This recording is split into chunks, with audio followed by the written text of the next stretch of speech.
Welcome to the Two Cool Parents Podcast with your host, Will and Shay. Hey, y'all. What's good?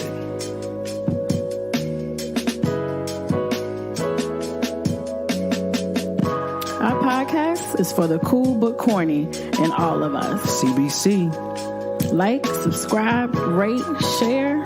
Tune in, y'all. Let's go. And we're back. Hello, everyone. Hey, Hi. babe. Hi. Oh, come on. Give a little more enthusiasm. Hello. Ooh, hit him with the berry. Hey, babe. Something wrong with me. We are dating ourselves because, the older millennials who listen to us probably know who Barry White is, but I'm pretty sure not many people do. You keep telling me this. That was my telling jam. me that. Say something, but you would never go back. He said you better show up and show out. That's what Barry said. Here I am, baby. Practice what you preach. He said, ladies, you better show up and show out. I didn't understand that song until I didn't either. like 10 years ago. Or was it before that? I was a kid singing it, and my grandmother was like, "Go ahead, sing that song." And I knew the words of the song, and I was like, "Oh, he's like, look, if you gonna talk about you gonna do all this and all that, you better practice what you preach, girl. Better put your money where your mouth is." Literally. Y'all had some nasty songs back in the day. So since being back to work in my work schedule, I was able to go walking in the morning. So I will walk to Marvin Gaye's. You I was want out here you. getting some sexual healing. No. I'm forgetting the album right now as I'm speaking, but it was Marvin Gaye album. What I'm looking at right now, and I'm just sitting there, and we all knew this, and we heard it from our parents that the songs back in the day, they sung it and they did it better. I mean, now it's in front of your face compared to Oh, you talking about the innuendos? The so innuendos it was and subtle all that. back then. Yeah, it the was sexual connotation, and now it's just it was the I Want like, You album, and show me, spread your leg, right? all that good stuff. Now pop it open for 'em. You know what I'm saying? But back then it was I want you the right way. I want you, yes. But I want you the right way. I want you to want me too. Ooh, yes. I miss R&B where men used to woo women. Can you woo, woo, woo? I knew you were gonna do that. What happened to wooing your woman? Do these young folks even know what women a don't want to be is? wooed? Women don't want to be wooed no more. Says who? I follow a lot of women on social media who want to be wooed. Yeah, but they say it now, right? But in the midst of it, they're like, I just want him to be a real one to pop it open for him. I don't know no chicks like that. Maybe it's my age group. Maybe it's just I don't know. I mean, who is out here not? If they want to be wooed, then don't be going to the club thinking that the dude in the club's gonna woo you. He's in the club for a reason. I don't think anybody's at the club going to look for. I was in the club recently, and. Tell us about that excursion. So, ladies and gentlemen, Shay only attends club functions once a year. Okay, so if you have an event and it's at a club, 9 times out of 10 I will not attend. But please still invite me. Please still let me. You just want the invite. I want the invite. But know that I won't attend because it takes all of my gatherings to get me together to be in a club setting. And let me clarify this. Was a club. I'm sorry, it was a lounge, a hookah lounge in Philly. I'm gonna just put that right. Put a pin in that right there. On a Thursday night. Thursday. It was Thirsty Thursday. For one of my good girlfriends, hey Lily, Lyric's birthday. She was turning 28 years old. Yeah, I can't do it no more. I can't do it. I did all the bathroom Instagram filters, Snapchat filters. I did everything I was supposed to, the cool hookah smoke pictures. I tried all those. I look like I need to be home. It's past my bedtime. It's like It's like By that. like 10:30, I was like, "Oh, we still going?" I was heading home. It was just us. It's just three of us. Then when we got there, I was like, "Okay, let me turn up, y'all." So I was like, "All right, you know, back in the day, I used to do my thing on the hookah." I was like, like the old man smoke. You know, everybody else was coughing. I mean, smoking. I was like, like, you know, I hadn't been around smoking. Like, yeah, I'm just like, wait a minute. Like, I was struggling. I'm going to just put it like that. I didn't catch my wind and catch my groove until probably like 1 o'clock. Okay. So from 10:30 to 1 o'clock, I was just struggling. She caught the second wind right I before it's time to did. go home. She's like, It I'm about to go was. home. I'll be up. I'll drive. I did. I had to drive. But I think it was also what we were drinking. So the club only had Hennessy. Oh, it's one of those clubs. Shout out to everyone who was drinking Hennessy before Hennessy became Hennessy is today. So I can't do it, y'all. I cannot do it. I cannot do. I remember being The a young bull Hennessy drinking is just Hennessy back not- in the day, It's not my thing. in my college days. I can't Before do it, Hennessy y'all. is like, oh my God, I gotta drink this Hennessy. Like back in the day, everybody just wanted to drink white liquor.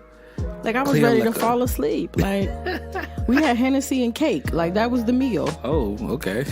Luckily, I had a little piece of pasta beforehand, so I was a little bit good.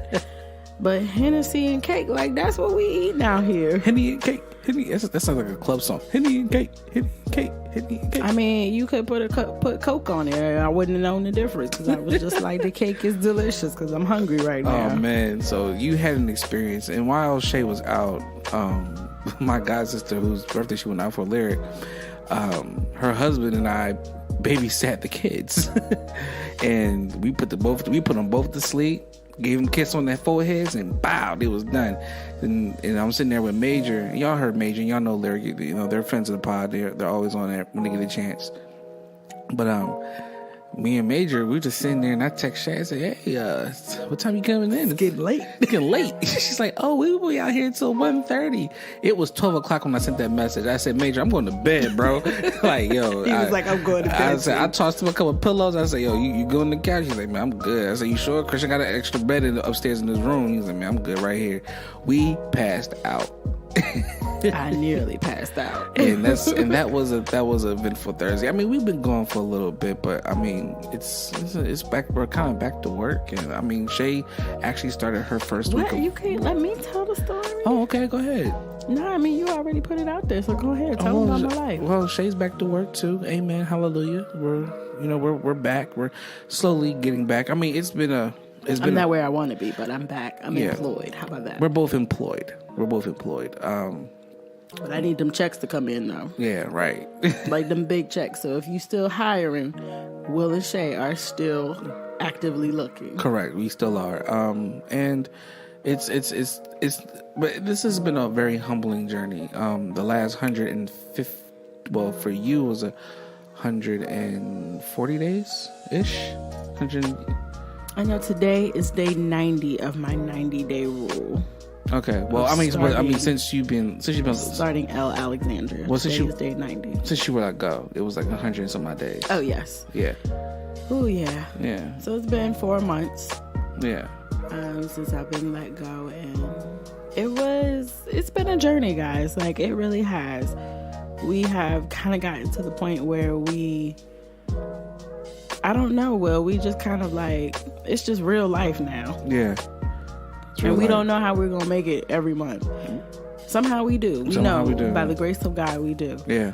It's been But, real. Like, again, for me, it's just like Shay said to me, she's like, you didn't have to go back to work, but I felt like I did. Being for real, like, I didn't start collecting unemployment checks until Neither one of us did, honestly. we didn't start collecting unemployment checks until like April to September. August, into August. For you it was into August. For me, Same for you. I didn't get mine until September. Oh, okay. So it was September for me, and I ain't gonna lie, I was making more on unemployment every 2 weeks. I was making more I unemployment had to every 2 weeks. negotiate to make sure that I made And just about more of unemployment. I had Right. to make it make sense right. for me to go back to work. So I mean, we're still not me- where we were before. What Right. did you say we dropped? We were So being 100% honest with y'all, we were a $130,000 household. let that sink in. Yeah, and we're Between like 29 and 32, we were a $130,000 household. no 28. 28, I was 28. You were 30. 32. No, you were 30 when we bought the house. I was 28. You were 29. I was 27 turning 28. You were 29 turning 30. And we were There you go. upwards of 130,000.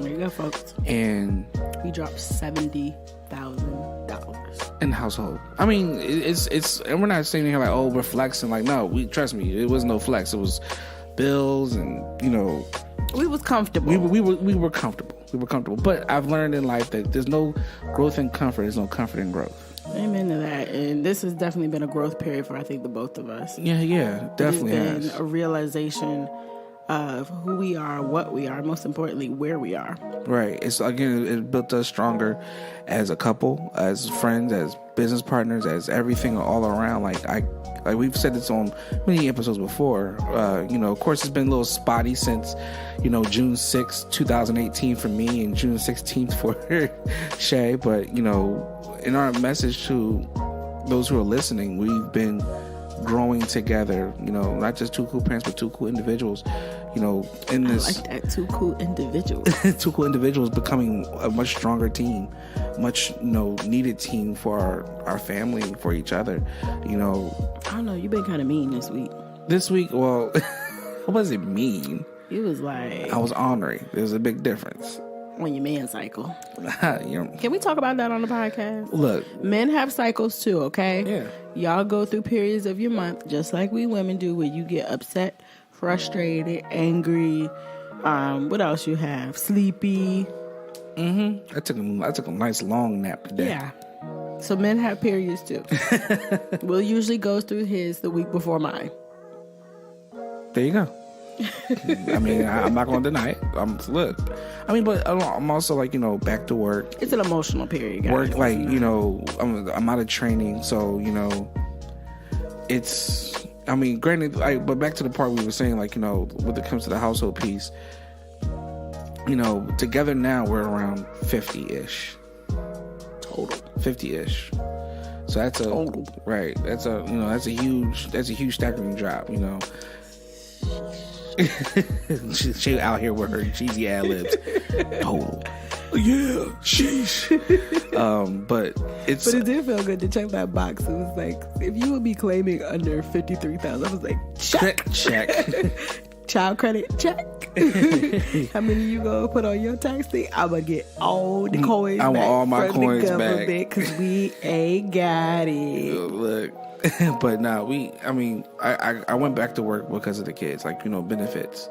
I'm gonna say my employer has really great benefits right now, like really great benefits. I ain't got none, so that's why I really need another job. You got my dental. You're on my dental in my eye. I know, but I need benefits You though. need medical. Yeah. And we're gonna do medical, but the thing is, like, what I bring home on that, being real, $12.60 an hour check, and if I put all four of us on that joint, I'm walking home with nothing. $400, $400-$500 at the most. if that. Right. So right now it's just me and the kids, and on my medical, and on dentals, all four of us, on visions, all four of us. This is depressing, babe. I'd rather be real. Like, Okay, I guess so. we're being It's the real life portion. It's the of real our life portion. podcast. Like, we might as well just open it up real. Like, look, this is real life right now. And it's like, you go to bed worried, you wake up a little worried, you wonder what's going to come in the mail, you wonder what's going to be, I do have anxiety about the mail now. I have super anxiety about the mail. I have super anxiety about emails, like what's coming in, but being for real, God brings you, I look back and I say, I could have done worse. Like, there's people who may get into this situation and they'll turn to drugs, they'll turn to alcoholism, they'll turn to some type of abuse. And I'm fortunate to say I didn't do that. I'm very fortunate. I'm so fortunate that we didn't do that. That's true. You know, there's a glass of wine every now and then. Right now, Shay has a glass of wine. You know, she's not finishing off a bottle a night like she used to way back in the day when she used to work at that stressful behind job. Because you would kill a bottle in a night. I would kill a bottle. Now it takes me about 2 weeks to finish a bottle. Right, and I'm glad because sit there. Because it was getting to the point where we had to have a conversation about that. But you know, we did. Where was I? You were there. You don't remember because I got in your ass about it. Did I participate in the conversation? You did. Or I just said okay. You tuned out, but you know I was right. But no, for real though, like. But I was under a lot of stress at my last job, so I probably was guzzling bottles. Mm-hmm. So again, you know, right now it's still only $5. So this is a good. It's $4.98. It's the best wine in the world. It's a good wine. Shout out to Sweet. What is it? Who is it again? Polo Creek. Polo Creek Sweet Red. It got the. Shout out to the Jesus wine. It's because it has Jesus. It has the Last Supper on the front. The Last Supper on the front. So it is only served in Jersey. You can't find it anywhere else. So shout out to Jesus wine. Polo Creek. If you're listening, Pollo Creek. We want an endorsement. I promise you. We put a lot of people onto that wine. People drive to come see us. Many people onto and this then wine. they go to the liquor store around the corner from our spot. Shouts out to Wine Warehouse. Wine Warehouse is where picks it up. They take back boxes by the cases. By the cases. Caseload. And drive it back. Who else does that? Polo. Polo Creek, we tagging you this time. They don't got an Instagram. I kept looking. I can't find it. Listen, we gonna find you Polo Creek. Polo Creek, we coming for you. We gonna be your next sponsors. I mean, you guys are going to be our next sponsors. Sorry. Shouts out to G&Co and Will and them. Sorry, I don't have the pre-roll to read right now. But again, Two Cool Parents. Get yourself discounted off of G&Co Apparel. G&Co Apparel. That's GANDCO Apparel.com. Two Cool Parents. What? Okay. I mean, you talk about sponsors. Just throw it in there. You got to throw it in there. We do. We shout out to Will and the team. They're always big supporters of us. Really appreciate it. I forget about you, Will. Just gotta, get some things in order, but I got you, bro. But yeah. What we got on the list for today? What's been going on? Today's Veterans Day. Today is Veterans Day. Shout out to all those who have served and kept this country safe. Amen. Thank you guys. We want you to understand something. Like us as people us as the Black community love our veterans. We love those who serve because you serve them when we couldn't. You protect us when we can't. And I don't want you to ever think that what you see was being portrayed by people who are trying to put, what the football players have done in a negative light. We support our veterans. We support our Army, our Navy, our Marines. The Marines just celebrated. I don't think that's the argument, babe. No, but people are like, they have no respect for the military. We have tremendous respect for the military. I have friends who are Marines, who are Army Rangers, who are Air Force, family members who are veterans and friends who are veterans. So please. Shout out to Dad, fought in the Vietnam War. Shout out to my Uncle Arthur, rest in peace. Shout out to, Tehran. Shout out to my boy Breeze, who's, Navy. Shout out to my boy Matt. Air Force. Anthony. Oh, Anthony, Marines. The Marines to celebrate 243 years. Shout out to everyone in the Coast Guard and whatnot. So, again, Veterans Day, we salute you. We thank you.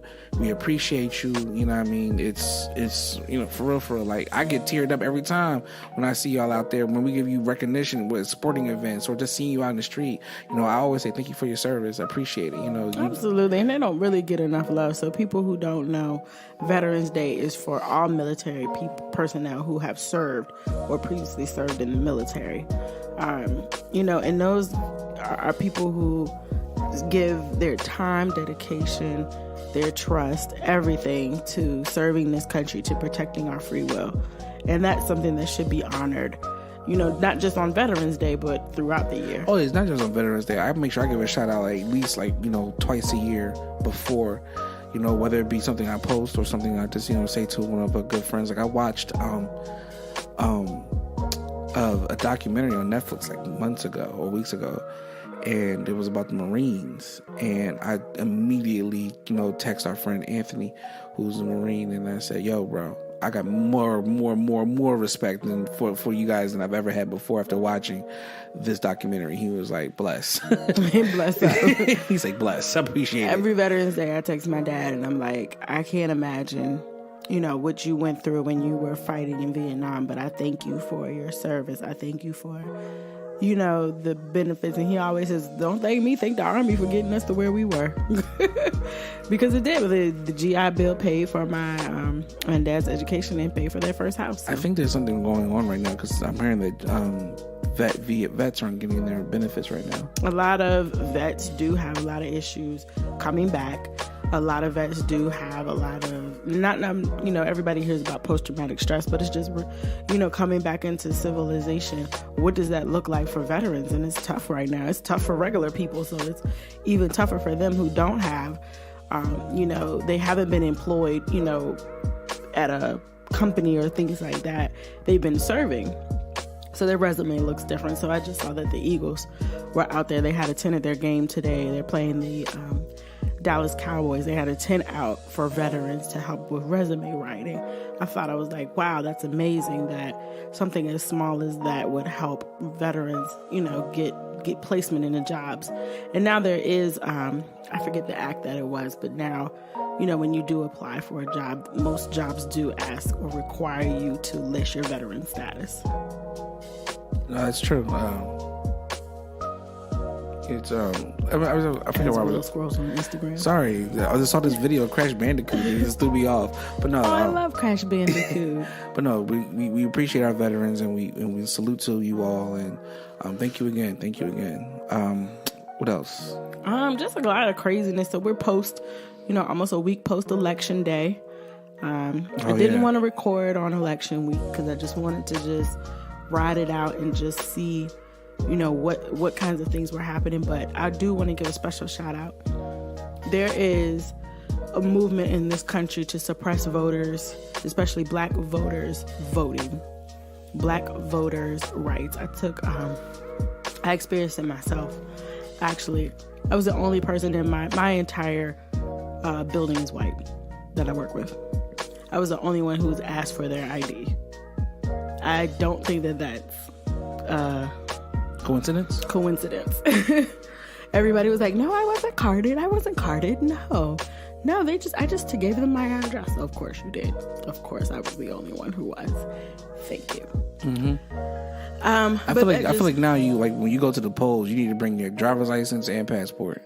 Right. And it's just to finish my train of thought. There's a movement going on in this country, especially in states that are deep in Republican territory, to suppress voters, to suppress votes, especially that's going on right now in Florida and Georgia. Florida is no surprise. Every single election, I feel like it's always something with Florida. Something. Not just the election, but there's anything crazy happening. But we're having Florida. Oh yeah, Florida. So I did a tweet that got quite a few bit of retweets. I was like, Florida is that cousin that don't never jump in the fight when you basically are fighting for them, and they never jump in the fight to defend themselves. They're just like, what you mean? They started the fight, but they never finished it. So if you haven't been watching, election night has been very big, and here's the thing. Myself, I vote blue, but myself politically, I am a moderate. I don't think there's anything wrong with that, babe. No. You vote for the candidate that best represents your morals. Correct. I vote for the candidate that best represents what I feel that will suits me going into, and that's best for the country. And that's best for the country. And, here in New Jersey, we had Bob Menendez and Bob Hugin. Bob Hugin is a former Marine. Again, we salute our vets. And he put out there he's pro-choice, pro-this, and all this and all that. But the thing is, he was too closely connected with 45. So I was like, I'm looking at Agent Orange, for those who don't know who that is. Yeah, this guy. Ain't my president. Y'all's president. I don't know who y'all's is, but the rest of them people that listen. But at the end of the day, I took a look at that. But then I also took a look at, Bob Menendez. He's been in the Senate for too long, and he's done some great things to help out. At the same time, he's been quote unquote corrupt, so on and so forth. So it really came down to it. And of course, I'm being real. Let's not be corrupt. He had a couple rape charges. Yeah, that too. And the whole thing. They really went deep into the bag on this one. Like, he has sex with underage prostitutes in other countries, like the Mayflower, or in other places. No, nothing in the country. Nothing in the U.S. In other countries. and stuff like that. And it's like, yo, they really were like trying to sling as much dirt they possibly could. So, I'll be real with y'all. I voted blue. I voted for Bob Menendez. I said, you know what, Bob, look, this probably might be your last 6 years right here. Gung ho, make it happen. Noah Will said that's the oldest trade in the world. And No, I didn't. I did not say that. you didn't? No. Okay.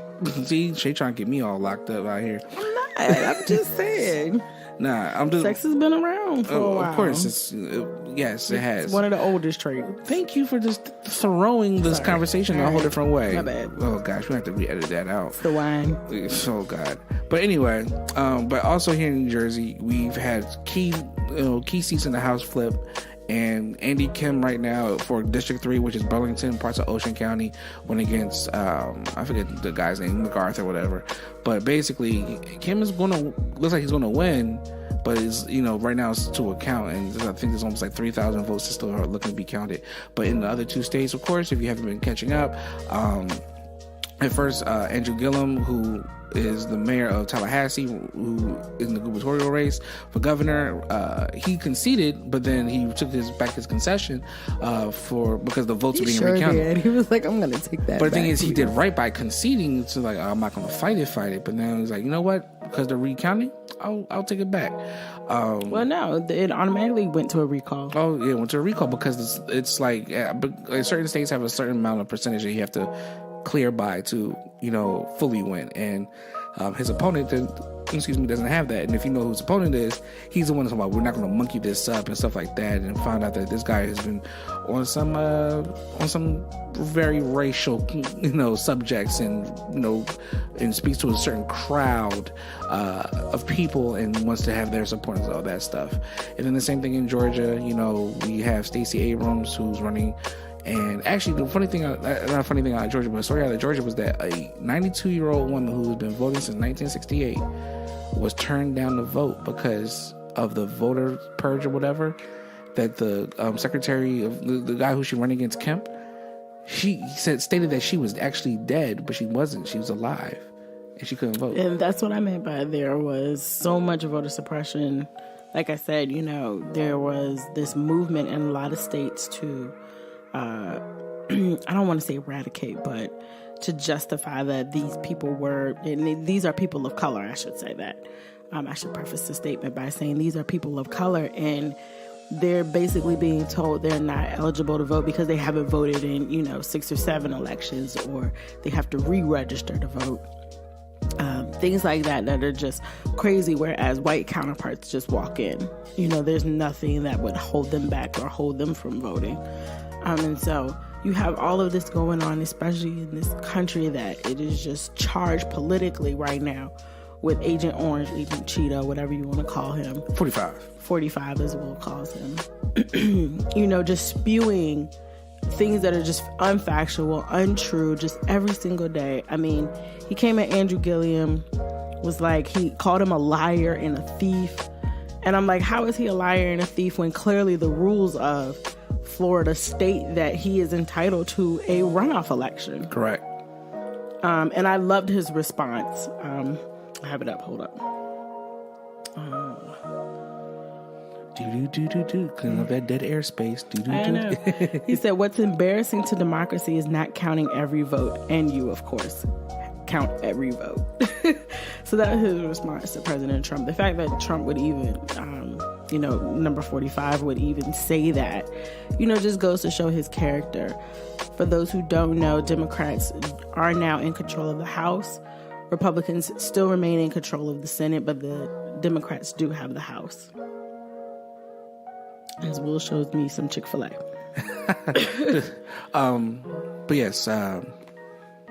So yeah, that's the no matter, we don't get into what you voted for or who you voted for. The great thing about Florida is they just passed Amendment 4, which now allows ex-felons to vote.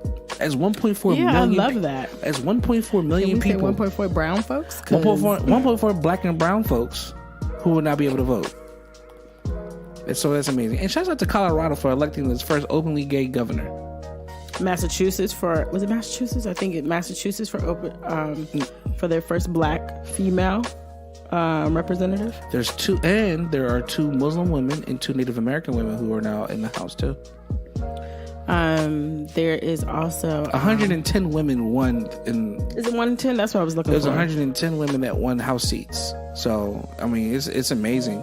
This country's changing, and for those who, funny things, I just finished watching the final season of House of Cards, which I think it should receive another season with Robin Wright, at the presidency, because I want to see more and more of her character.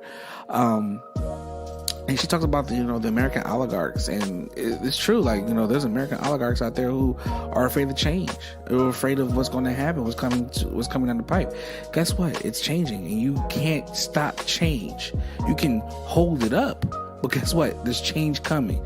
Change is always going to come. The seasons change. You can't stop winter from coming in. You can't stop summer from taking over. So when change comes, you have to be prepared and roll with it. And if you're not prepared to roll with it, then you got to get going and you got to move on. And you just got to sit back and just let things happen. And that's how I feel.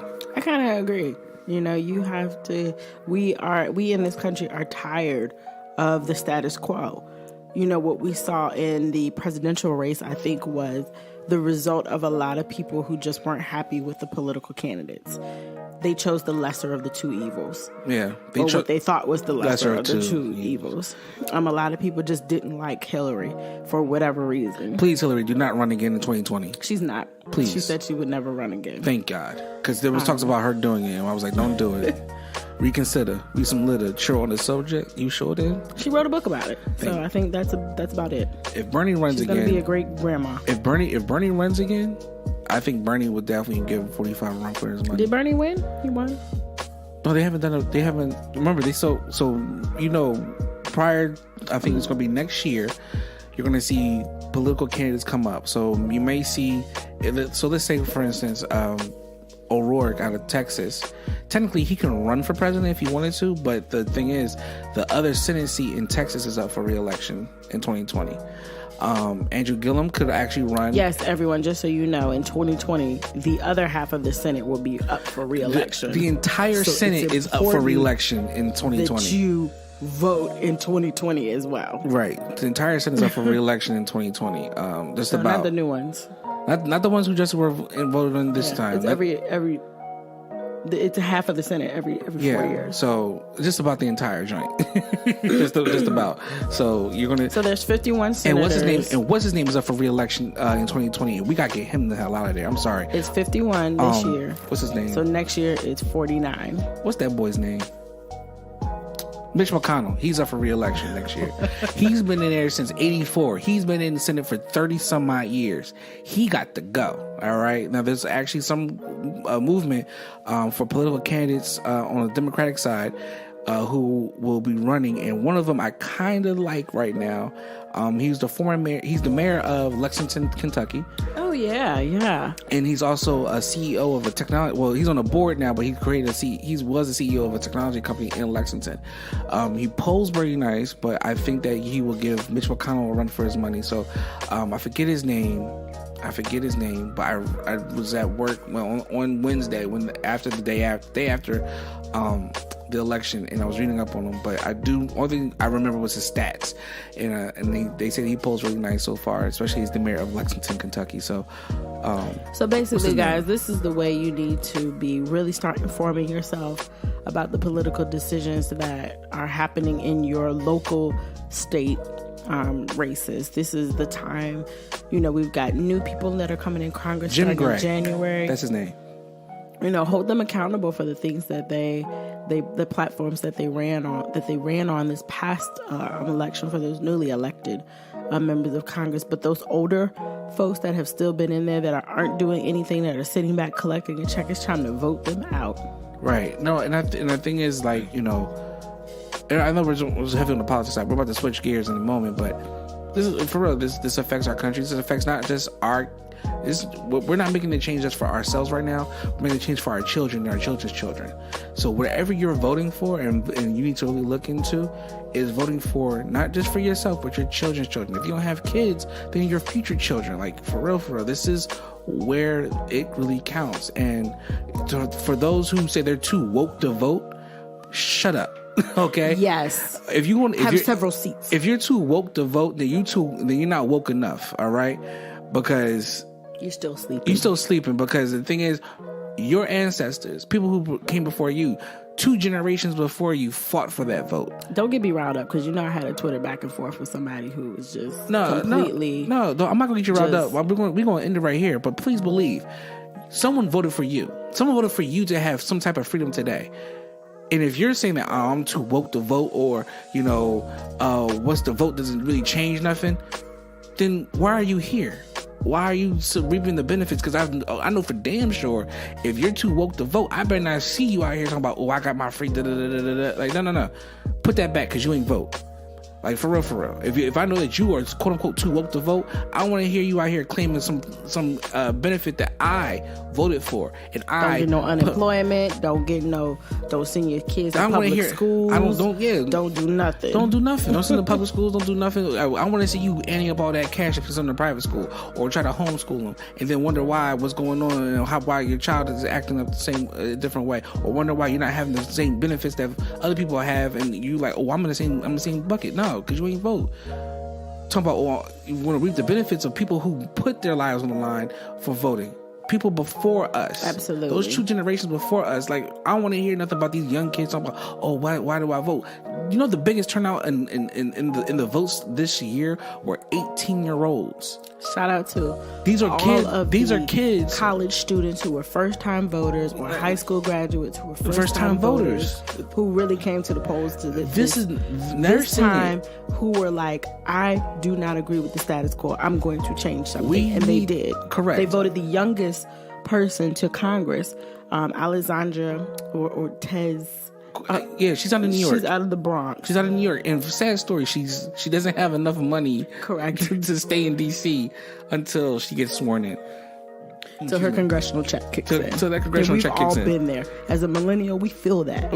We understand that. But again, back to the people who say they too woke to vote, then go sit down somewhere and have several seats. And I don't want to see you collecting no benefit that I voted for. Don't collect no Social Security. Don't collect no nothing. We're voting for our future to sit, because I remember as a kid, they talked about, Social Security and Medicare is not going to be there by the time you're in your 30s.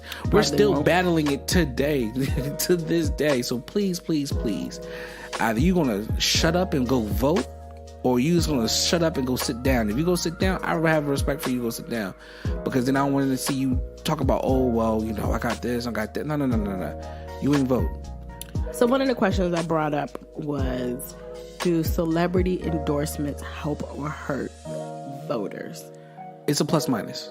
And so Will and I decided that, for those who don't know, there were several heavily publicized candidates on both sides, Republican and Democratic, who had celebrity endorsements, meaning celebrities came out in droves or sent messages on their social media platforms or on their, website platforms or whatever, in order to get out and vote in support of candidates.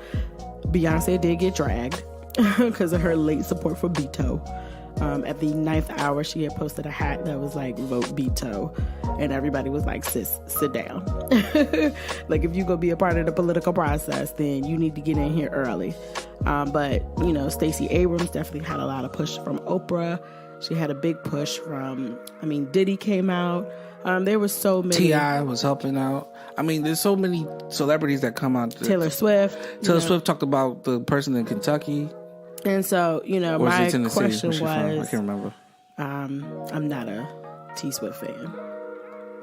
But, do celebrity endorsements help or hurt candidates? And I think in some ways they hurt. The reason why I say that is because regular people don't identify with celebrities.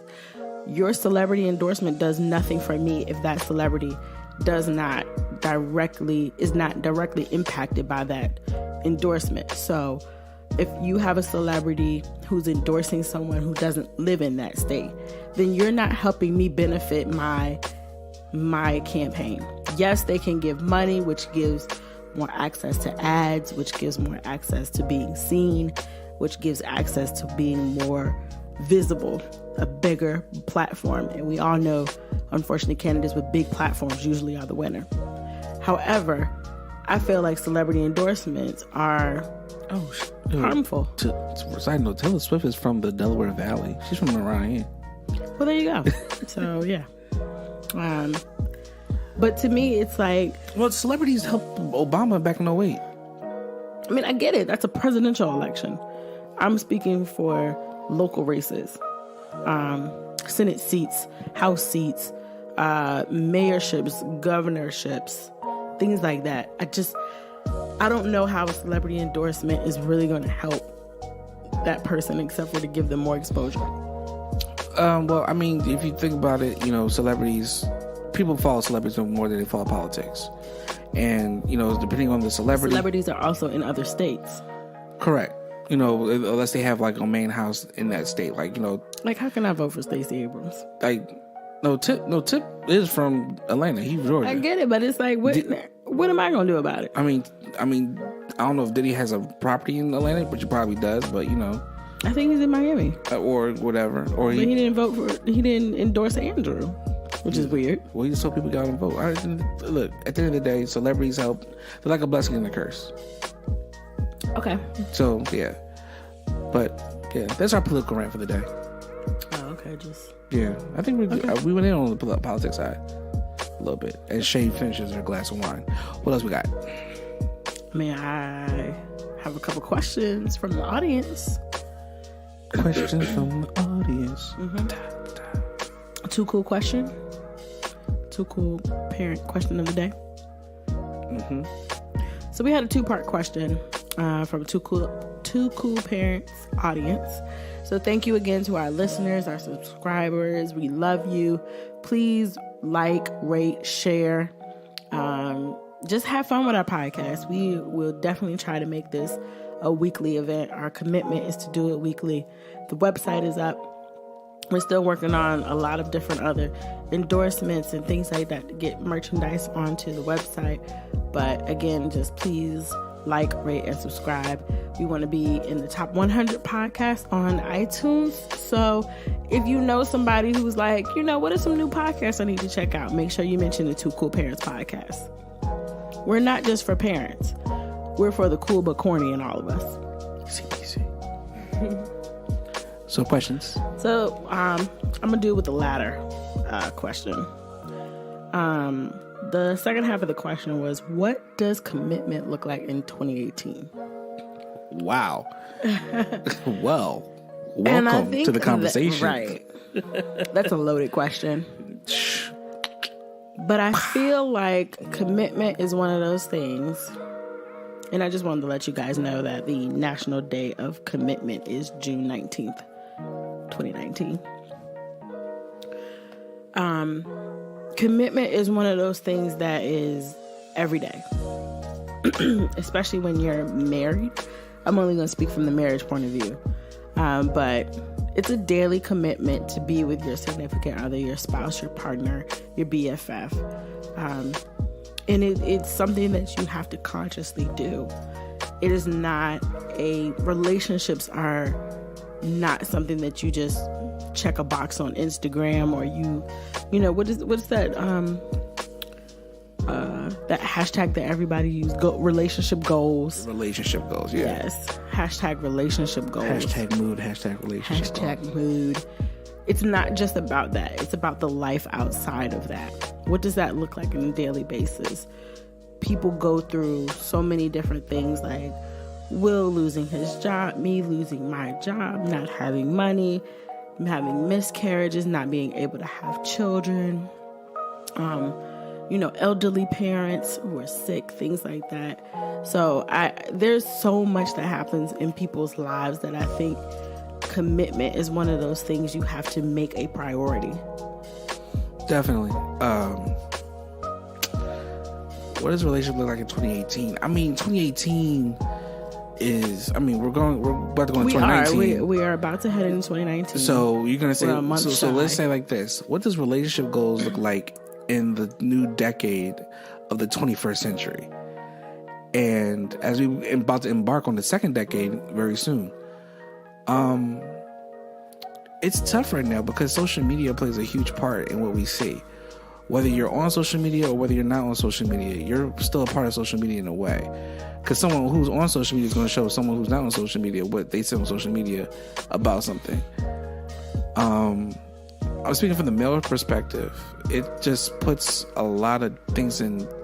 So if you want to break it down, like, relationships back in the early ages of man and women,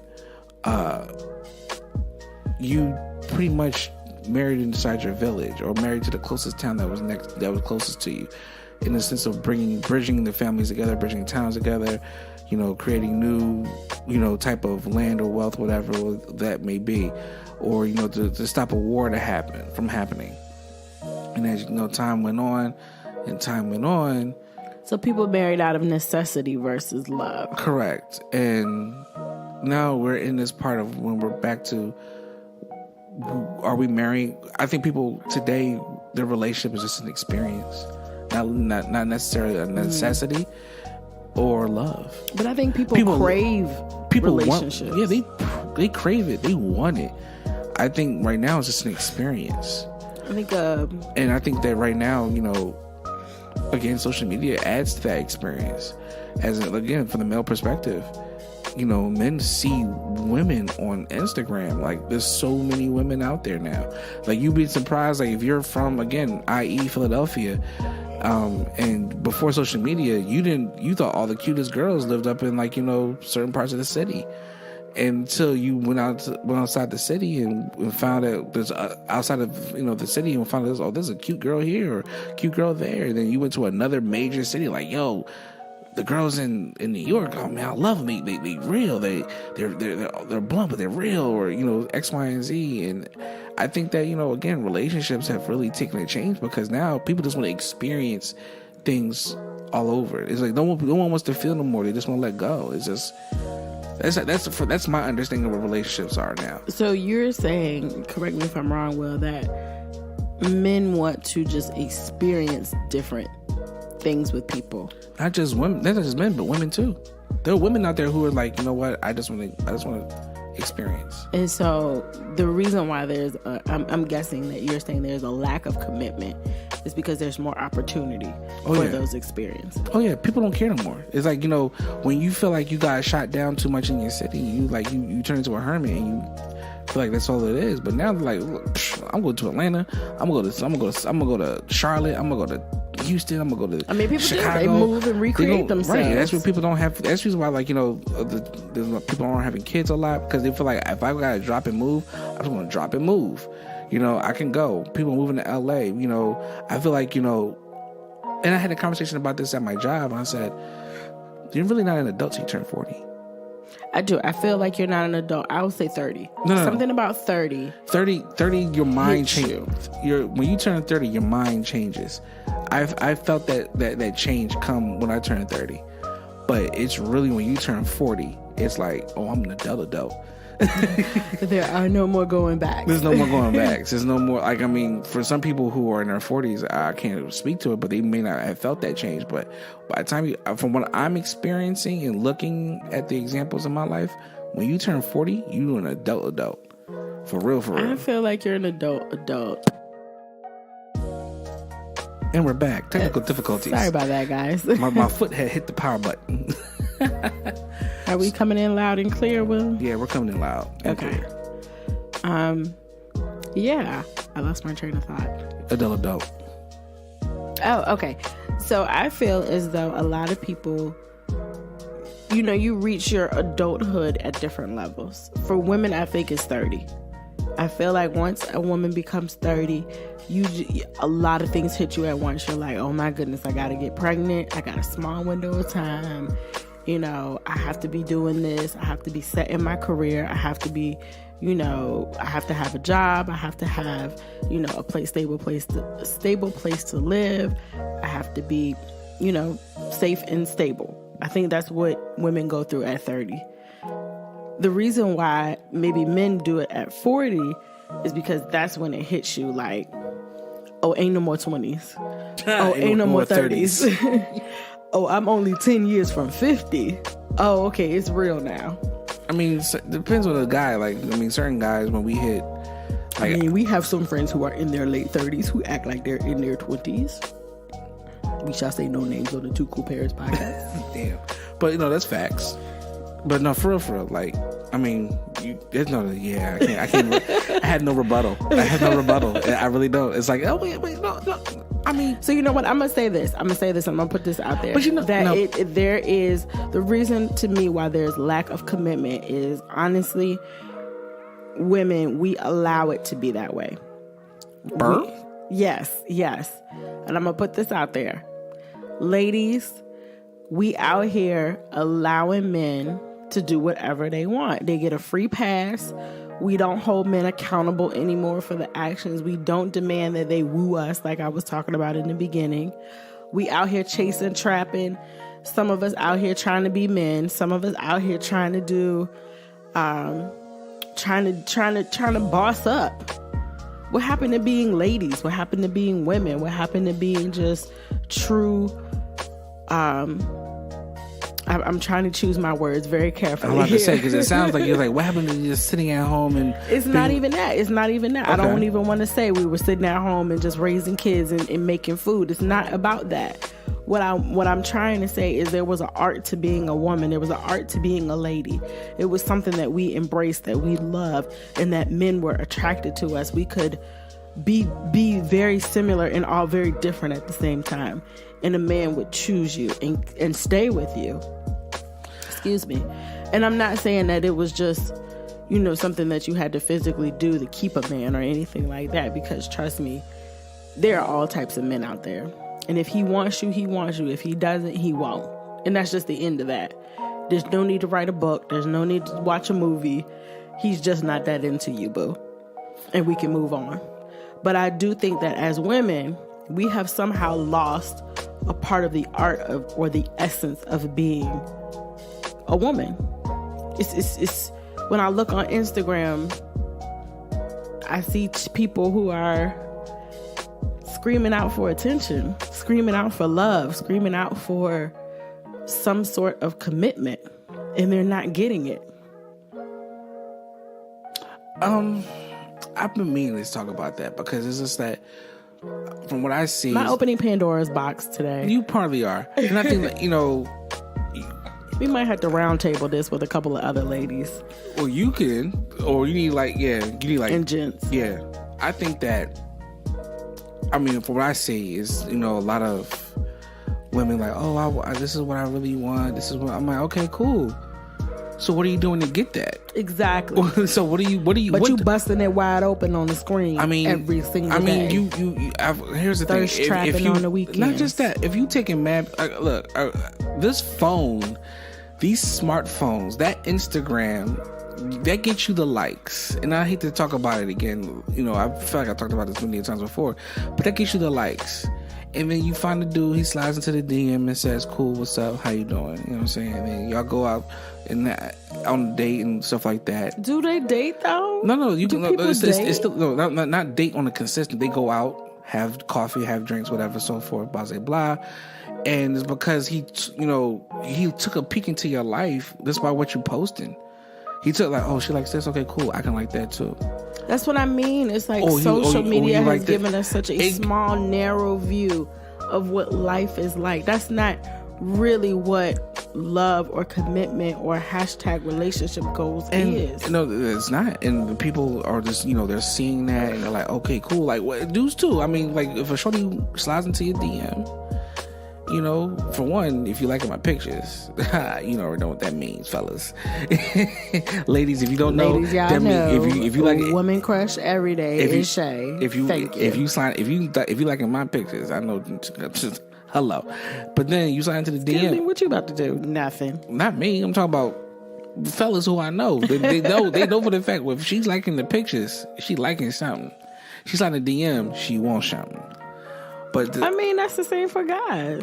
But here's y'all always want something. Ladies do too. Like, here's the thing. Ladies took I feel like, granted, we're talking from the aspect of us not even being in the game. But the thing, you're right. But the thing is, that's the reason why we need to have people on here who are in that lifestyle still, who can speak about it. But for me, just listening to the stories and living vicariously through them, I'm like, yo, What are you putting out there? You are attracting what you're putting out there. So if I see that you're posting nothing but pictures and selfies of yourself, okay, cute, yeah, you cute. That's it.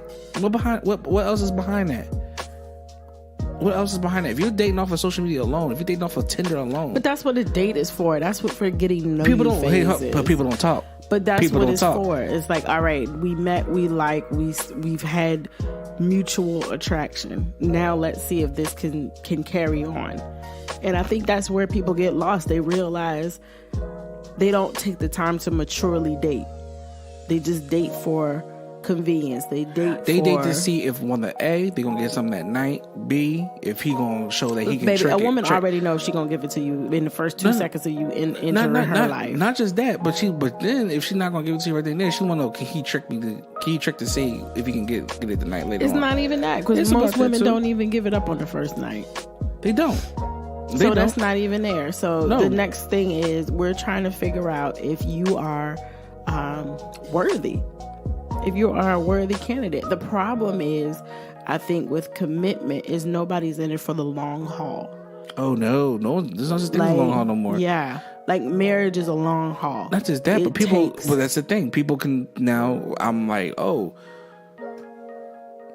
so she's bad. I'm gonna go over there and talk to her too. Exactly. So it's like people just, and I can only go by, my single friends too. Their experiences and some of the things that they've shared me with, I'm like, well, why are you rushing the process? And they're like, oh, well, I'm not getting the attention that I need from him. I'm not getting this from them. These are the ladies that I'm talking to. Or I'm not feeling like I'm a priority. And there are days when weeks where Will can't make me a priority. His last week, he could not make me a priority because of his work schedule. Facts. Does that mean that I get mad at him and now all of a sudden I become insecure? I feel like the goals that women want in a relationship are somewhat unattainable, and they're like, "What do you mean they're unattainable?" Because it is. I agree. Like matter of fact, we had a conversation on the way back from DC, and we were talking about Jill Scott's fiance. And how the reason why he called it off was because like, yo, she had goals, and I was like, what you talking about? I need to do this, do that. Nah, like I feel like you mean her husband? No, the last one, they never got married. Remember? Oh, I can't remember. Yeah, it was either the last one or the one before, but one of them said that she, she had unrealistic goals. I understand, ladies. You have certain things that you want, and you feel like a man needs to raise his bar if he's going to be with you. Shay did that to me. She Damn did. Straight. She did that to me. Dude, you're gonna come up to this bar. If you're not gonna meet it, you're gonna exceed it. But the thing is, there were circumstances within that. We were with child. But I think also, Will, you were at the point of your life where you were willing to accept someone in your life permanently. And that's the thing. I was. A lot of folks today probably aren't. But that's not to say that Will and I haven't been through our own bumps and bruises and things in our own relationship where we have had moments where we're just like, shoot, this gonna work? Right. But at the end of the day, it's like you have to look at the other person and hold them accountable for where they are right now. And I think that's the issue with a lot of people is when the reason why commitment is lacking is because they don't want to hold people where they are. You want them to be on a pedestal. You want them to be where you see them. But that's not the reality of where they are. But here's the thing. I feel like if anyone gets into a relationship today and they're looking to, go further within that relationship, they have to understand it's not the first 90 days. Don't let that Steve Harvey book get you all riled up talking about, don't give him another 90 days. You need to look at this thing as, all right, what's past 90 days? What's when I need to see the next I do think the sex models things. I think, not just. I'm not talking about the sex thing. I'm not talking about that. Just so people know, Steve Harvey wrote a book that says you should not give a man relations in the first 90 days. I'm not talking. Day 91, you're good to go. Yeah, but within that 90 days, you still need to get to learn and get to know this person. 3 months is still not enough time, because just imagine if you guys move in together. Like for instance, I got a young boy I work with, and he just graduated from college, first job out of college, and his girlfriend is a year before him. And she's talking about let's move in. This young man does have a lifestyle that he likes, whatever. And I told him, like, look, bro, if you feel like that, then let it go. And let her be with some other dude. I said, then you have to stop. I definitely agree with Will that he should leave her alone. Yeah, but if he truly loved her, he would leave her alone. If he truly loved her, not string her along. Right. And he said, but that means I gotta let her be with some other dude. I'm like, bro, that's how this works. If you're not gonna let her go and stuff like that, then you gotta let go of what you're gonna do. Like, look, the attention sounds nice, trust me and believe, but bro, like, you 22. If you want to live your life, go live your life. Live your life. And there's nothing wrong with that when you're young. With being around people and shooting your shot and figuring things out. I think what Will and I are talking about are when you've gotten past that and you made a conscious decision that I'm going to date this person exclusively, or I'm going to enter into matrimony with this person. That's when you have to reevaluate what your commitment looks like. Talk about it. Your commitment has to be an everyday decision that this is the person that I'm with, regardless of what comes my way. Yes, there might be the grass is greener on the other side. There might be some fabulous grass growing. And guess what? I'm going to still stay on my side because that grass over there probably got weeds, it got snakes, there's a whole lot going on there on that side of the grass. It look green. Nobody call true green. It's actually turf. So it got to be relayed every year. And that's the reality.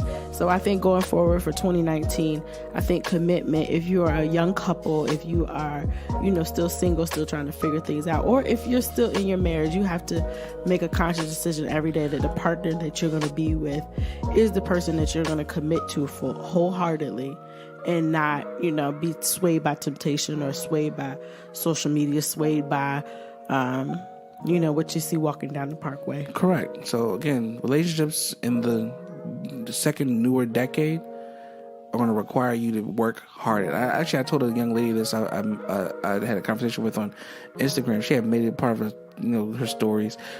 She's a very attractive young lady, and then she was like, "What is a relationship with?" And I told her, like, my wife and I work at it every day. Every day. It's not just, oh, we're married, no. Every day we work at it. Whether it be, just touching hands. I didn't touch her hands, so let me make sure I touch her hands today. Let her know that I show affection for her that way. Or the small, it doesn't have to be the big things, not a gift. It's just letting that person know that you were on my mind. I'll think about it. Cool. We get into an argument. All right. Like yesterday, she got pissed at me because I didn't go get syrup for pancakes. So I wanted the syrup. She was mad, and she had enough syrup left to still eat the pancakes she had earlier. I did. I used it. And right, but the thing is, at the end of the day, I wasn't gonna make him pancakes, but the Lord told me to. Yeah. See, look, it still worked out. We had pancakes. But I wasn't gonna give them to him, and I was gonna be real petty, y'all. I was gonna reach deep into my petty bag and not tell him that breakfast was ready. But then, you know what the Lord says? See, this is how you know when things be working on your heart. And even when you mad and you pissed and you like, you know what? He doesn't deserve not to have food.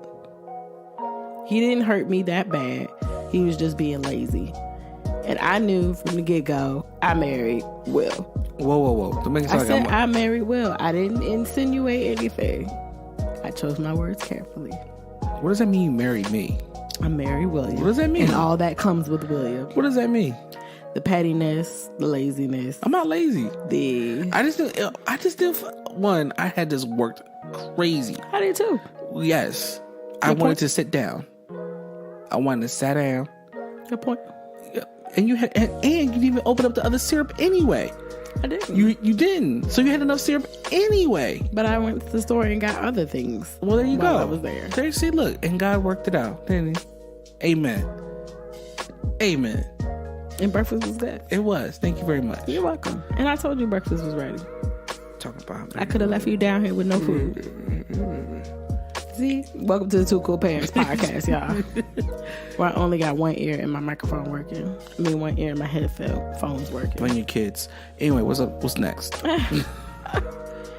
So going along with this same conversation, part 1 was about toxic relationships. And haven't we all been there? you know, we've all been and experienced some sort of negative relationship, toxic relationship that has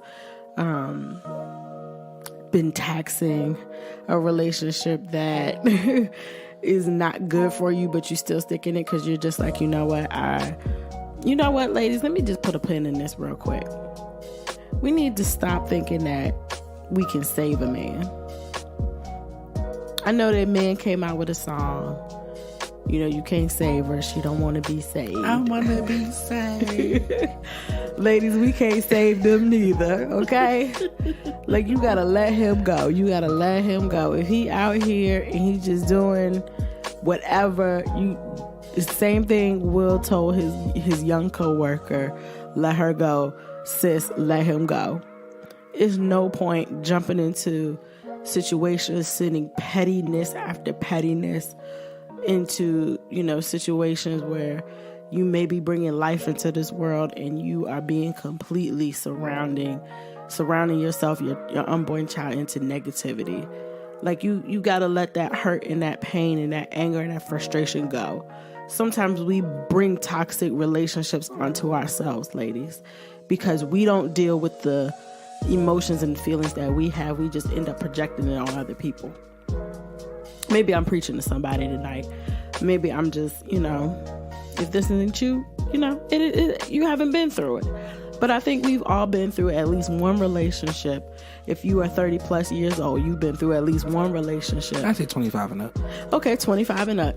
You've been through at least one relationship that you could have handled things a lot differently because it was very toxic. Whether it was you were the toxic person or you were the recipient of being in a relationship with a toxic person.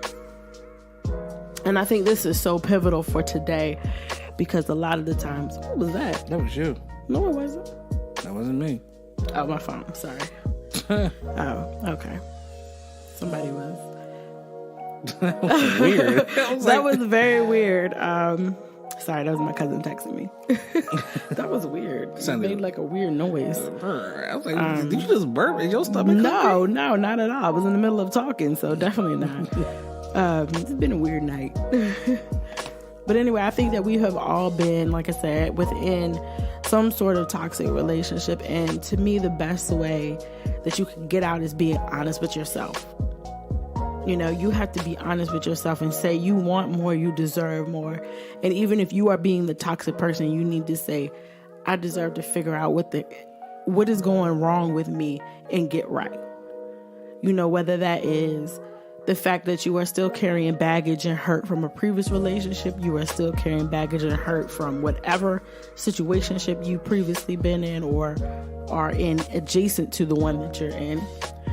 Or it could be the fact that you are, and the reason why I'm saying it this way is because I'm in a mom's group, and a lot of the moms that comment in the group have a lot of hurt and pain based off of their child's father.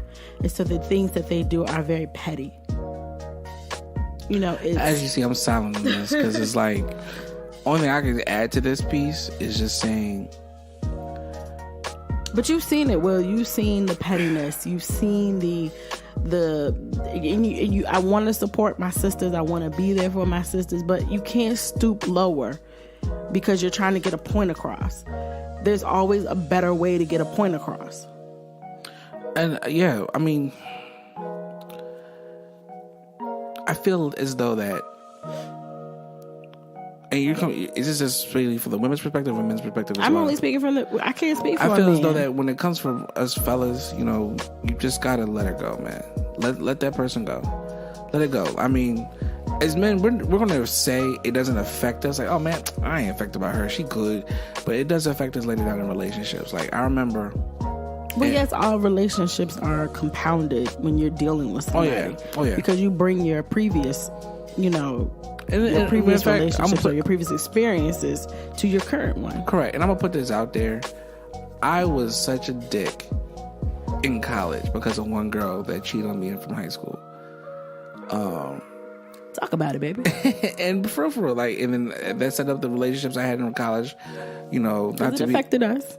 No, not necessarily. I mean, it kind of tailed off like around senior year, but because of that one girl from high school who I went into college with as my girlfriend, it went, sour patch. Yeah, because you had trust issues. I did have trust issues, so and you brought those into our marriage. I did. It did.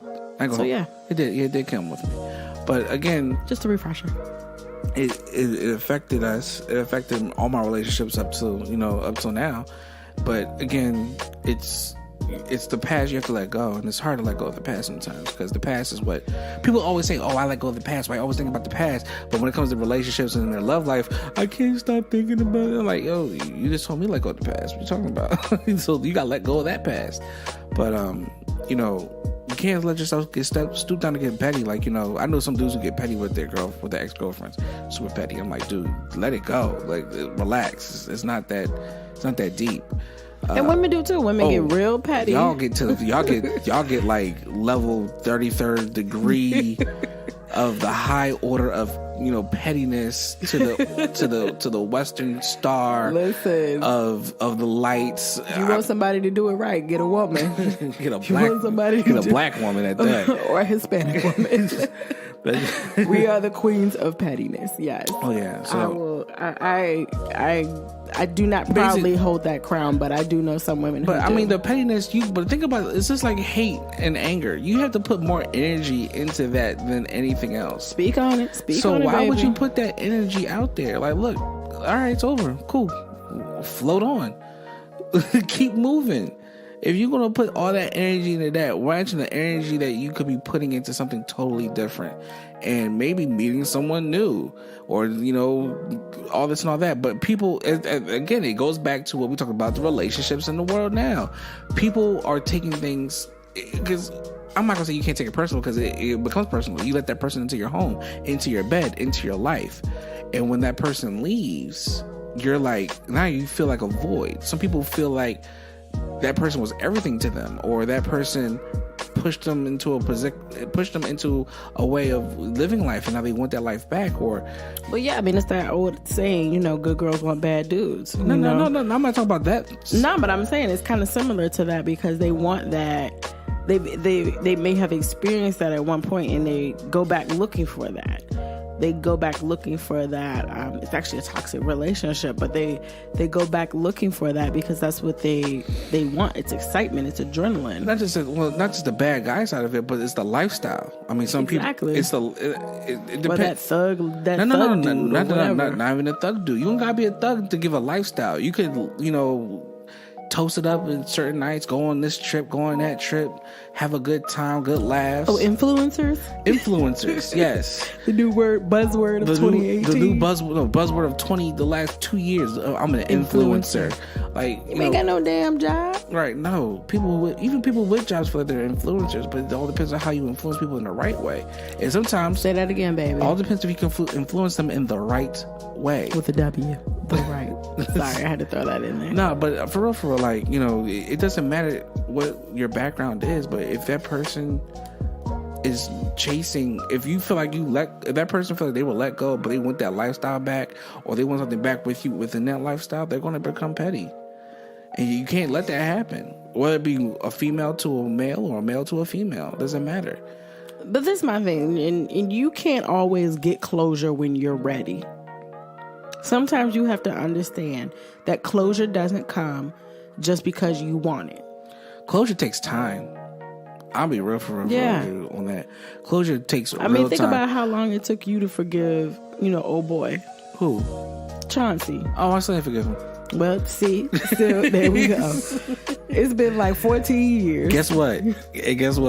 It's our 10 year next year. 10 years. It's been 10 years. No, it's our 10 year next year. And we'll still like. And I'm hoping he shows up. For what? What you gonna do? You gonna run up on him? I'm gonna run up on him real quick. I ain't gonna do nothing, so I'm just gonna run up on him. I want to scare him with the kids in the strollers. Oh no! I'm gonna, baby. I need you to stand right here. I see somebody right quick. I'm gonna make sure someone else is there as my accountability coach. Keyword: we need an accountability coach. My accountability coach is gonna run up with me, but like hold me back from laying. I don't think anybody's gonna do that. Laying him out. I think probably they should be talking to him first, and then you approach him afterwards. Nah. And be like, "Hey, brother, can I have a word with you?" Nah, I just want to run up on about a situation that happened 10 years ago. 10 years ago. But it's just. I just now was able to write that off my credit report. Like, do you know how that affected me? Like, have a real conversation with him about it. Oh yeah, but still, I'm gonna run. But that's what I mean. We're talking about, toxic relationship. That was a toxic relationship for you. It was. I mean, but I'm still gonna run up on him though. You're still excited about this. I am. He's lucky that Sin did not let us see each other while back in DC. There you go. That was God. That was God. Yeah, because back then you would have just. I would have ran up on him. The real Philly Will would have came out. I would have ran up on him. But now I want to lay hands on him. I just want to scare him. Just want to scare him. Just see what happens. This is not helping. You are not promoting positivity. It was positive. Right it would have been positivity from me. You were not promoting positivity. He would have felt. You are being real Philly right now. He would have felt my positivity as negative energy on him, but it would have felt positive for me. I'm laughing, but this is really bad, and we're going to talk about this offline. I'm not gonna. I'm not gonna let my daughter and my son see me like that. Exactly. Anybody who angers you controls you. Correct. So anyway, but can I pluck him right behind his ear real hard, hot? That's when I get that one thing out and walk away. Y'all should see my face right now. Will just wants to do something to this man who has disturbed his life for the past 10 years. He didn't disturb my life. It just... He made it a little bit harder for us to get this house. Yeah. I mean, it wasn't hard then. We made it hard for us to get rentals when we were renting. Oh, God. Oh, you have an eviction. You have a letter. But I paid it. Here, I showed you I paid it. Oh, you paid it. Okay, it's still going to be an extra $600 though. Anyway. Toxic relationships. Will still apparently is dealing with his closure. But I think that's, we got to get to the point where we okay with not getting closure from people. We got to get okay with that. You got to be resolved within yourself and say, all right, cool, I'm going to keep moving. I'm going to just keep moving in a different direction. Correct. And I'm not going to, allow whatever it is that's preventing me from getting closure to bother me at this point or to get on my nerves with this. Because once you let it fester, you get upset, and you let anger, like I said, if somebody angers you, they control you. That's correct. I mean, closure is that thing that it takes time. It takes real time. Yeah. I mean, on this subject is really tough for me because I'm thinking about closure on certain other things, and you can really think about closure really does again, like I said, it takes time. It wasn't. I'm not gonna hold you. I joke about the whole Chauncey thing because he did get me evicted. And that was a itch bay move. I'm not gonna say the other word, but itch bay move on him. But it wasn't until I talked with at the time his a mutual friend that we share who is happily married today.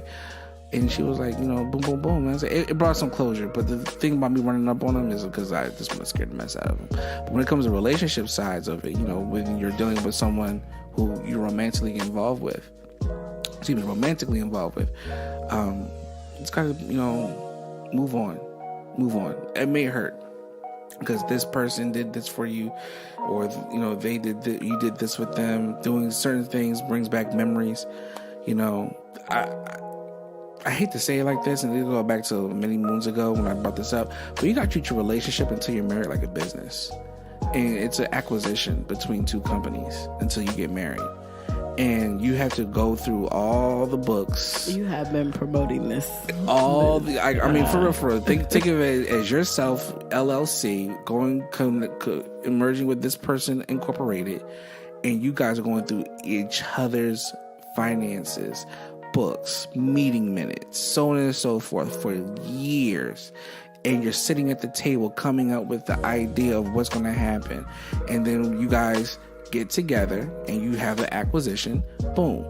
So, boom, you're together. Officially, together, engaged, about to get married. By the time you guys hit the engagement part, that's when you guys sign a tentative deal of we're now acquiring each other, or I'm acquiring this person's merging Or how with about me. this? We're establishing a new company. We're establishing a new company, so on and so forth. And then even in that time, you still got to go through some of the books, some of the stuff, some of the dealings, of course. some of this and the third, until you come down that aisle. And when you come down that aisle, then boom. But in the meantime, by the time you guys are still dating or going through the preliminary stages of the acquisition, go through everything. And if you see something on the books that you don't like, cut ties. No, I don't think you have to cut ties. Converse, Good. and that's the thing that I think have a conversation. Like we so quick to just run from commitment because we see something we don't know, we see something we're afraid of, we see something that looks scary. We listen to what the peanut gallery says instead of just saying, you know what, let me talk to this person and really get the what's going on. Imagine if I hadn't talked to you, Will. Just the things that you had in the very beginning of our marriage, it would probably discourage anybody. You know, because you hadn't tied up your loose ends yet. I had been done with my loose ends for years. You know, but it's one of those things. I was in my 20s. Disclaimer. Don't try to clean it up. Don't try to clean it up. I'm going to be real. I was in my 20s. In my 20s. And so, you know, you have to, you know, like Will said, I guess you could say I agree with the business deal analogy. I feel like a lot of it that is. For years when I told you that. I really did. Gosh, because I'm one who believes in love, and I believe in just passion and love and just unicorns and rainbows and glitter. Love is there, but at the end of the day, you still have to. But Will is right. A lot of it is like business moves. Now that I've been an entrepreneur, I truly understand and see that. It's like you bring your best self to the table every day, and you bring your best self. You know, when Will Smith and Jada were talking at the Red Table, you know, that's her Facebook show, for those who haven't had a chance to listen to it, where she invites guests on and they kind of just go through the nitty-gritty of different hard topics. And so one of the things that they talked about, she had Will Smith on, was just their relationship. And it was so open and honest and true, and it was so great. Will, did you see it? I saw snippets. Okay. It was just so refreshing to see how Will Smith's point of view for everything was, you know what, I have to take a step back as a man and say, I'm not giving her the best of me. I'm just giving her what's left of me. And that's not fair. You know, in relationships, when you give what's left instead of the best, that's when, you know, you're not being true. You're not being true to your commitment. You're not being true to, if you're married, your vows. If you're in a committed relationship, or you're looking to be in a committed relationship, you're not ready if you're giving what's left instead of what's best. Yeah, I have no comeback for that. That's true. That's pretty much it. Yeah. Yeah. That was my soundbite. Boom. Make sure you put that out for the promo.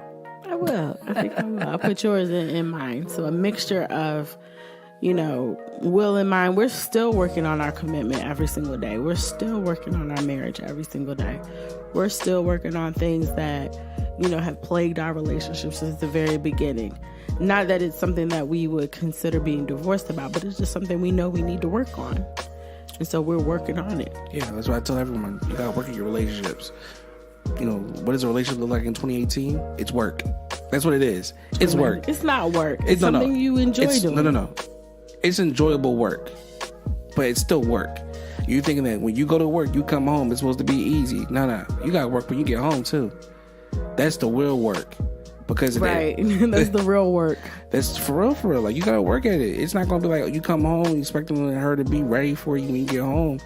You gotta come home, you gotta talk. Not with these two bad kids running around. Not with two kids running around. Whether you got a dog, you gotta take out for a walk. Whether you're trying to balance this and the third. Look, relationships are work. Especially your romantic relationship is work. Your friendship relationship is work. You gotta work at those relationships. We haven't even touched friendships. Oh yeah, friendship is a whole other get go. And don't be like. I wish I had enough time to go into this. We can dabble into a little bit. Me, I had nothing but female friends. Speak on. I had a lot of female friends. They're all my friends now. The majority of all Shay's friends now. Not majority, all Shay's friends. We kind of talked about this like an episode or two ago, and I took over his friends. Yes, I did. No, but then we talked about me acquiring a new female friend. You're like, well, she has to come talk to me first. I'm like, why should I come talk to you? She's my female friend, my friend, not yours. Because the moment you meet her, then y'all become friends. Exactly. She's my friend, but I'm your wife. Yes. So I should meet all of your friends. Just like if I have any male friends, I'm pretty sure you would want to meet them. Haven't met all of them. I'm pretty sure you would want to meet them. But have I met them? Well, some of them you have not been able to because they live in another state. Well, then I guess we're still at the impasse we are. But this person lived in this state. Anyway, so what we're trying to say is... It's like I said, we still working out. She's in her bag about it. I'm chilling. I'm like, look, she my homie. Yeah, because she ain't calling no more, so I ain't got no problems. You still talk? Oh, really? Yeah, we still talk. We converse. Oh, really? Yeah.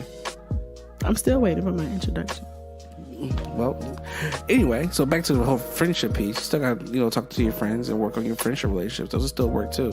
That's because also remember this: as you get older, they got older, and you thought you all were very close, and you start splitting away because you have responsibilities, they have responsibilities.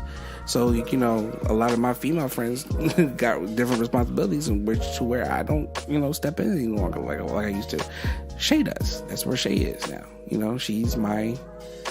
She has all Don't make it sound so bad. Well, like I just took your friends and you're left. They talk alone. to her. They talk to her now. Now I have a couple more guy friends. I'm like, all right, cool, yeah, let's hang out. The reason why I had a lot of female friends who are females or women, whatever, is because I truly believe that they had the better insight. They helped me dress better. They had the better insight when it came to understanding things. Well, now they're all married or they're either with somebody. With somebody, and now the friendship thing is like, oh. It's awkward. It's very awkward. It's like, hey, what are we going to talk about, man? We can't talk like we used to. So now you have to be friends with their husbands or plus one. And that's weird. No, it's not. It's hella weird. Nah. It's weird because I do try to get Will like, hey, he likes polo too. Y'all should hang out. Will's like, what? Like, why can't this be a natural thing? Right. Don't try to force... ladies, please stop force friending your husbands on other men or on other husbands. We don't know him. We don't like him yet. How do you know? Because we just meeting each other. I'm like, I'm not going to like this dude. How you know? You haven't even given him a try. It's like anything. It's like, oh, hey. Like, for instance, like, who was it? Greg. When you first met Greg. When I first met Greg was cool.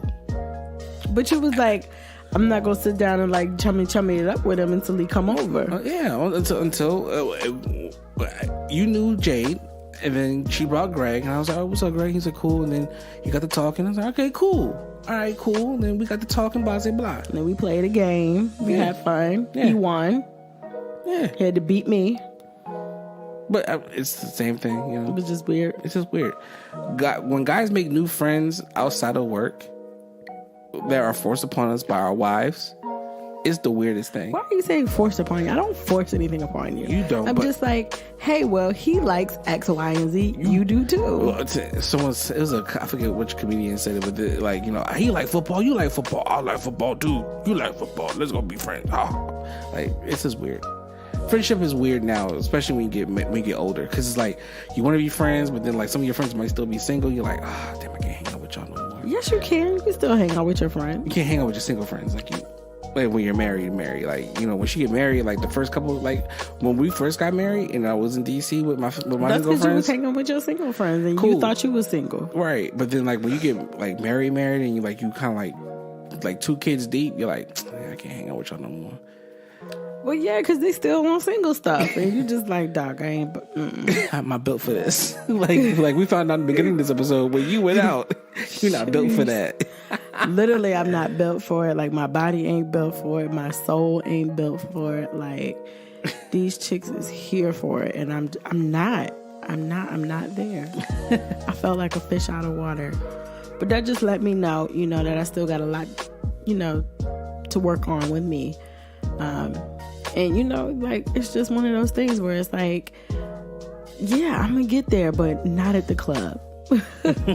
Like I don't have to do another brunch, another day party, I'm I can actually brunch. on to I can't do lunch. I can't. That dinner, lunch, like that's where I want to be at. Oh, I could do brunch. I want to do lunch. That like 2:30, 3 o'clock. It's called supper. I call it dunch, dinner, lunch, or as Will calls it, supper. I like supper. I want to do supper time with people. Like, let's bring supper time back. Like, my envision of, and I know we totally like switch gears here, but my envision is just, I want to continually invite people over, couples, people who are going through different things, and just have a great meal and have some great conversation. Put the phones down, talk about some of the stuff that we've been going on so that we can help each other, so we can encourage each other. That's kind of my vision, my goal, my dream of life. If I could just do that all day long, I would. Like every Sunday, I would do that. Yeah, sounds like a plan. But yeah, we used to have Sunday dinner here. We did. We gotta get back to it once we get everything back right. We are. We'll get there. We're coming back. It was a setback, but we're gonna call it a comeback. There we go. Boom. What is it? A setback is a setup for a comeback? There you go. So, guys, thank you. This has been our episode. We hope, we don't have a name for it yet. We'll figure it out.